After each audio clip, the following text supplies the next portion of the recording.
અને ચાલતો થયો ત્યારે મને એમ કીધું કે આવજો. આ 4 શબ્દોનું રટણ એ રાજાને લાગી ગયું છે. આ રટણ કરતા કરતા એ જ રાજા પોતાના રાજ્ય સભાની અંદર આવે. રાત્રિ પડી છે અને રાજા પોતાના શયન ખંડની અંદર સૂતા છે. ભર નિદ્રાની અંદર સૂતેલા રાજા. એવા જ સમયે રાજાના રાજ્યની અંદર જ્યાં રાજા પોતાના અંતપુરની અંદર સૂતા છે ને એ જ ઓરડાની અંદર ચોર લોકો ચોરી કરવા માટે આવ્યા છે.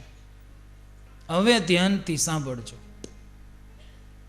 ચોર લોકો ચોરી કરવા માટે રાજાના અંતપુરની અંદર પ્રવેશ કરે અને ભર નિંદ્રાની અંદર સૂતેલા રાજાને સ્વપ્ન આવ્યું. કયું સ્વપ્ન?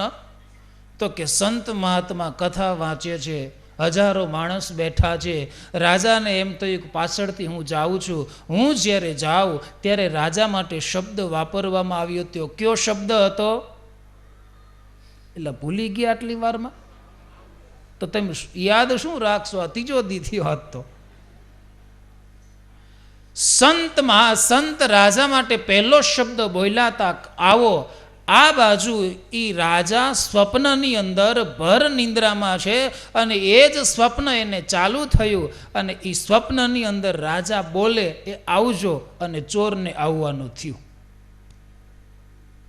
કેટલો સુમેળ! ચોરને પ્રવેશ કરવો અને રાજાના મુખમાંથી સ્વપ્નની અંદર શબ્દ નીકળો આવજો. ચોર લોકોને એમ થયું કે રાજા જાગતો લાગે છે એટલે ચોર લોકો નીચે બેસી ગયા. રાજા માટે બીજો શબ્દ કયો હતો? બેસો. રાજા સ્વપ્નની અંદર બીજો શબ્દ બોલ્યા કે બેસો. પેલા ચોર લોકો નીચે બેસી ગયા છે એને એમ થયું ખરું આ રાજા જોવે છે, રાજા જાગે છે, હવે શું કરાય? એટલે હવે 15-20 મિનિટ માટે ક્યાંય આઘું પાછું થવાય? 15-20 મિનિટ માટે ચોર લોકો ત્યાં બેસી રહ્યા છે. 15-20 મિનિટ પછી જ્યારે ચોર લોકો ઊભા થયા, આ બાજુ સ્વપ્નની અંદર રાજાના મુખમાંથી ત્રીજો શબ્દ નીકળે કે શું જાવું છે?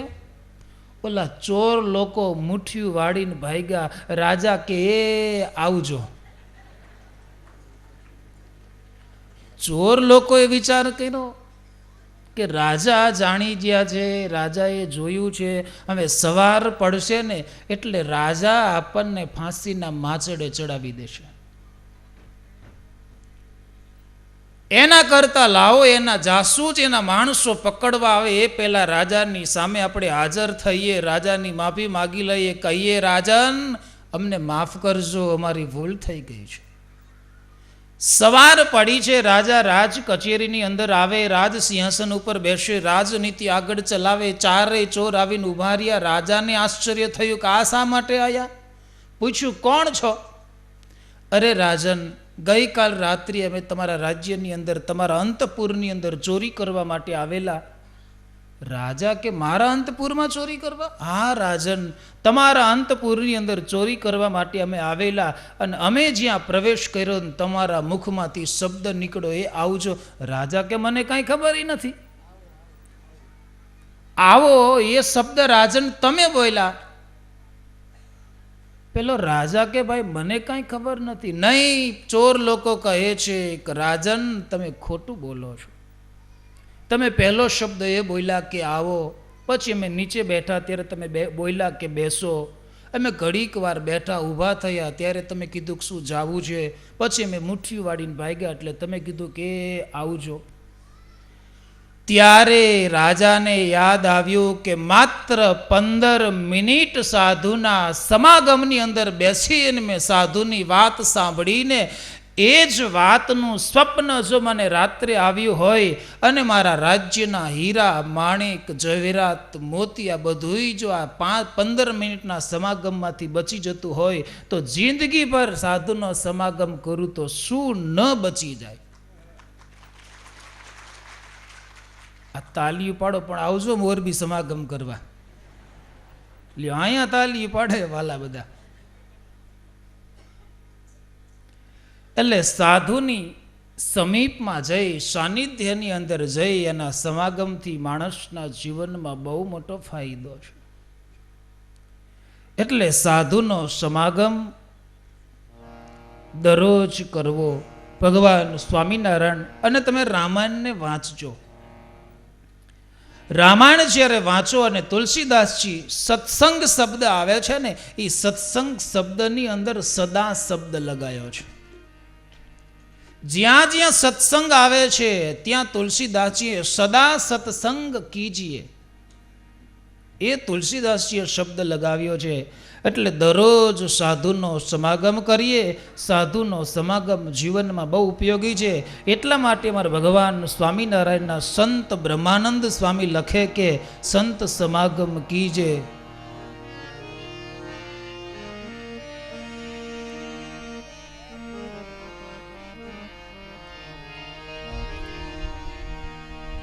संत समागम कीजे हो निसदीन,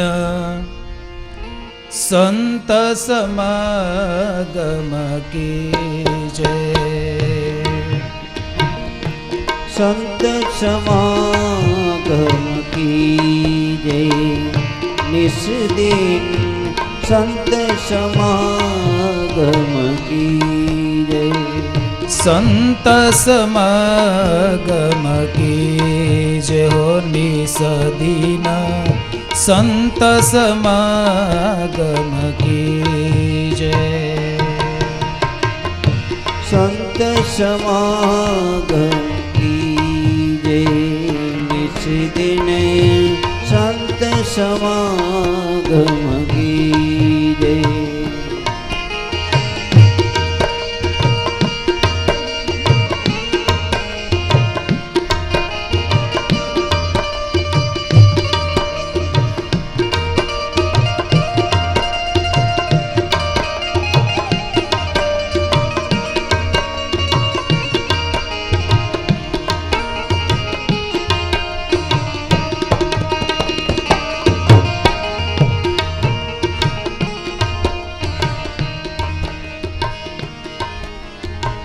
मानत जी संतन के मुख से, मानत जी संतन के मुख से.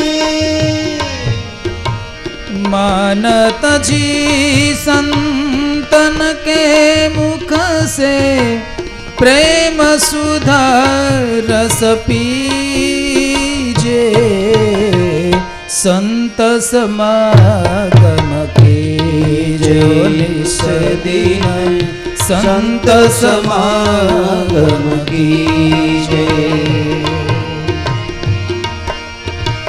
संत समागम कीजे, संत समागम कीजे निस्दिन, संत समागम कीजे हो निस्दिन, संत समागम कीजे हो.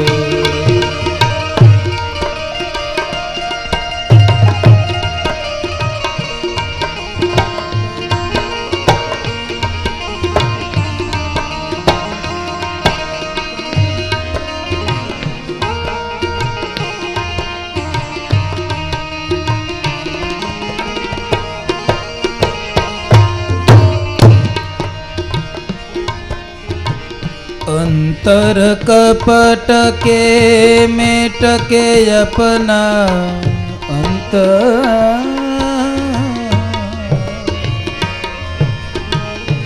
अंतर कपट मेट के अपना, अंतर कपट मेट के अपना.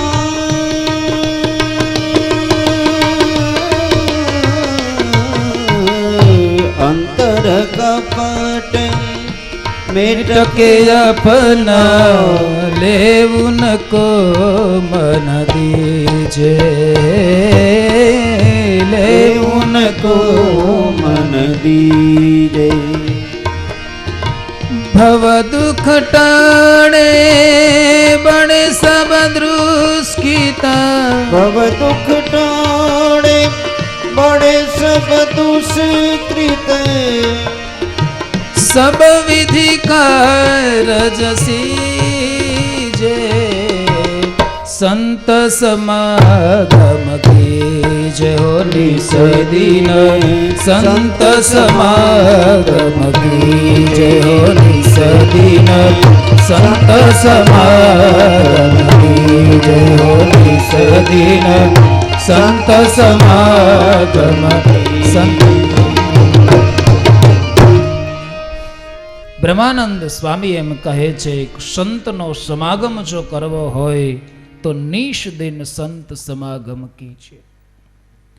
પણ જ્યારે એ સાધુના સમાગમ માટે જઈએ ત્યારે સંતો એમ કહે છે કે માન તજી સંતન કે મુખ છે. આપણા અંતરની અંદર માનને રાખીને જઈએ તો નહીં, માનને મૂકી અને જવાનું છે. પણ આપણે તમે જોવો તો જેટલું માન સાધુની પાસે રાખીને એટલું ઘરમાં નથી રાખતા. રાખો છો? ઘરમાં તો એવા નિર્માની બની જાઓ છો ને, એ જે કે એમ ઈ સમજો છો ને, એ કહું એમાં તમે કે ન સમજો એ ભાષા, એ જે કે એમ કરીએ અને સાધુની પાસે અરે એ અમને શું કહી જતા હશે.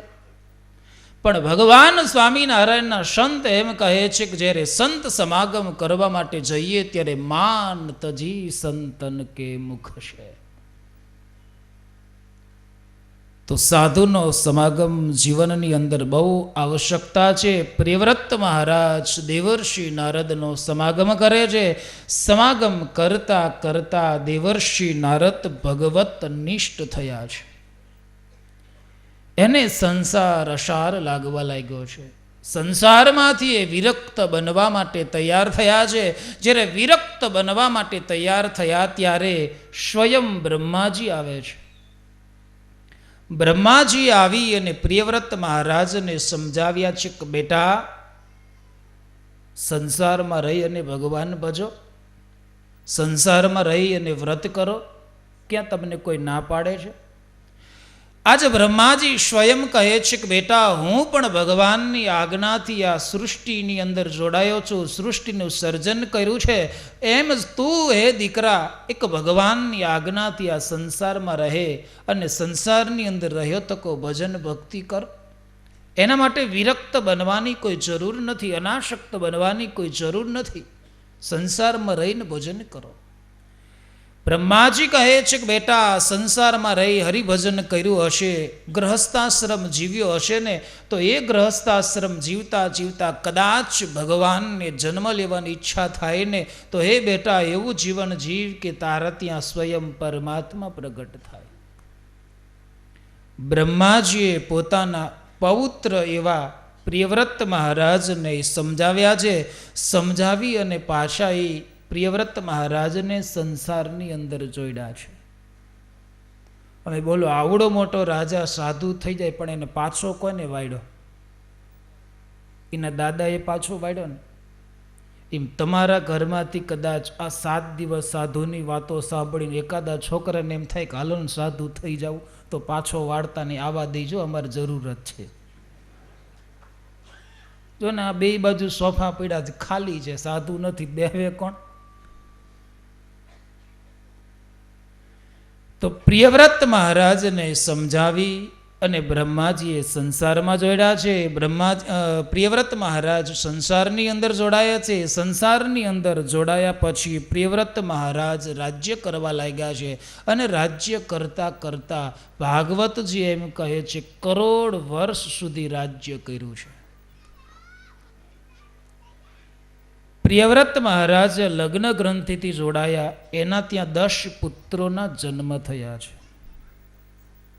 10 પુત્ર જ્યારે મોટા થયા ત્યારે પ્રિયવ્રત મહારાજને એક દિવસ એમ થયું કે મારા રાજ્યની અંદર આ રાત્રિ પડે છે, રાત્રિ ન પડવી પડે, મારા રાજ્યની અંદર 24 કલાકનો દિવસ હોવો જોઈએ.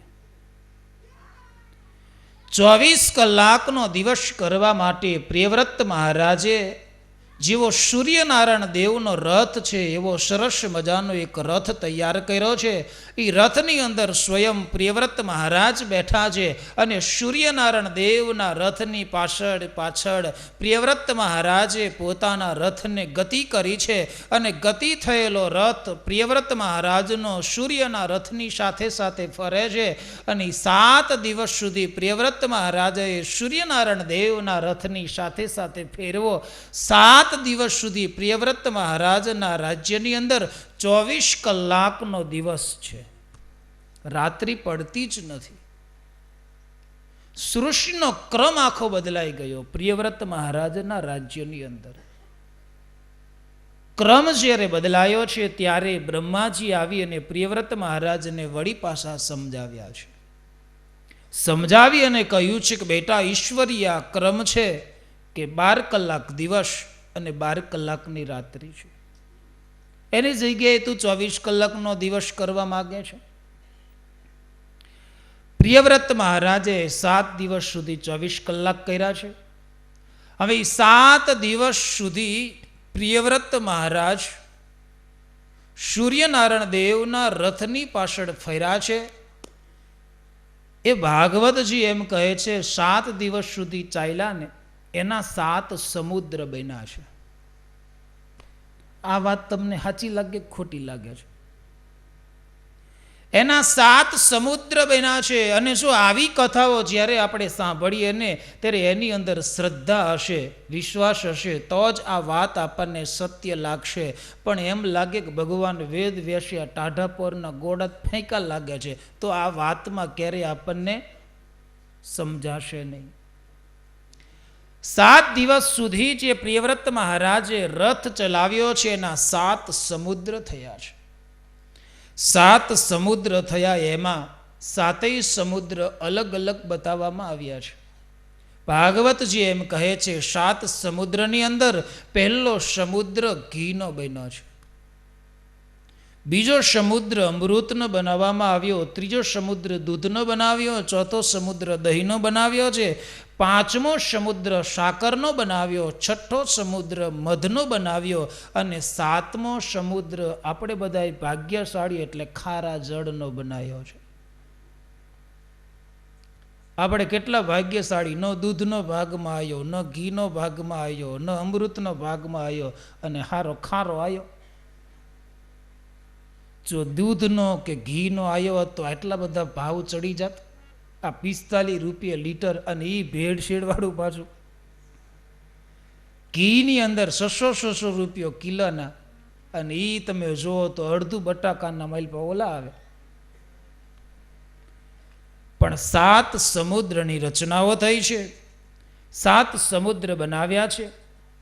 પ્રિયવ્રત મહારાજે 24 કલાકના દિવસમાંથી નિયતિના ક્રમ પ્રમાણે પાછું કર્યું છે. હવે પ્રિયવ્રત મહારાજે પરત પાછા રાજ્યની અંદર આવ્યા છે. રાજ્યની અંદર આવેલા પ્રિયવ્રત મહારાજને 10 દીકરાઓ છે. એ 10 દીકરાઓમાંથી 3 પુત્ર વિરક્ત થયા. બાકીના 7 દીકરાઓ હતા. એ 7 દીકરાને પ્રિયવ્રત મહારાજે એક દીપનું રાજ્ય આપ્યું છે. એમ કરતા કરતા પ્રિયવ્રત મહારાજ સંસારમાંથી વિરક્ત બન્યા છે, ભગવત નિષ્ઠ બન્યા છે. અને ભગવત નિષ્ઠ બની અને પ્રિયવ્રત મહારાજ પાછા એ રાજ્યનો ત્યાગ કરી અને વનની અંદર ગયા અને ઈશ્વર આરાધના કરવા લાગ્યા છે. બોલો, આવડો મોટો રાજા હતો, આવડી મોટી સંપત્તિ, 10 દીકરાઓ હતા, પણ છતાંય છેલ્લે તો એ રાજાને વનમાં જઈને ઈશ્વર આરાધના કરી છે. આટલી ઉંમરે પ્રિયવ્રત રાજા વનમાં ગયા છે. હવે અહીંયા બેઠા છે, લગભગ વનમાં જ બેઠા છે, પણ તોય જવાનું હુજે છે. અહીંયા બેઠેલા તમામ 80% એકા વનવાળા છે,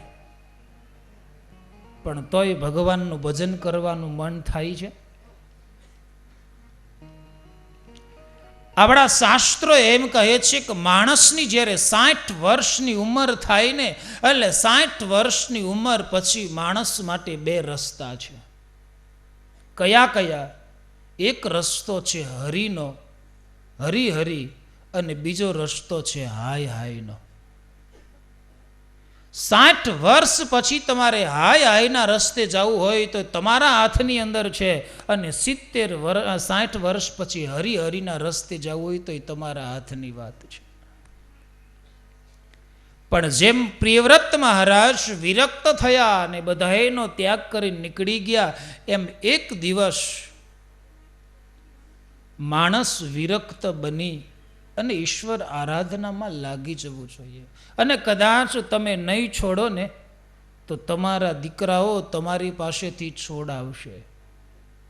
દીકરાઓ કહેશે કે અમે ક્યાં સુધી આ ચાવીઓ લઈને ફરો છો, હવે તો મૂકો, 70 પહોંચ્યા.